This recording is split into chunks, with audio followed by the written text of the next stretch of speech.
يا أيها الناس اتقوا ربكم الذي خلقكم من نفس واحدة وخلق منها زوجها وبث منهما رجالا كثيرا ونساء واتقوا الله الذي تساءلون به والأرحام إن الله كان عليكم رقيبا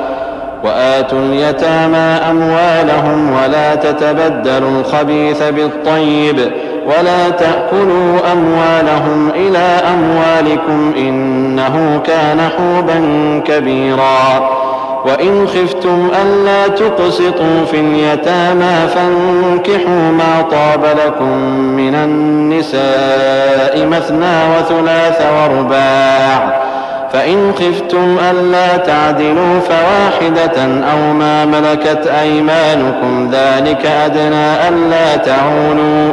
وآتوا النساء صدقاتهن نحلة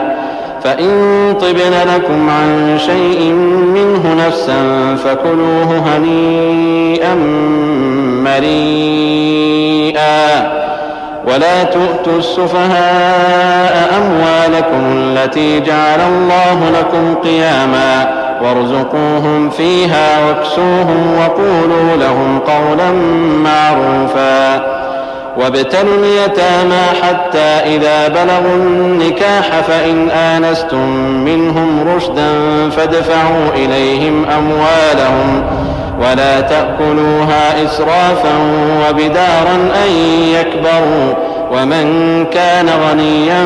فليستعفف ومن كان فقيرا فليأكل بالمعروف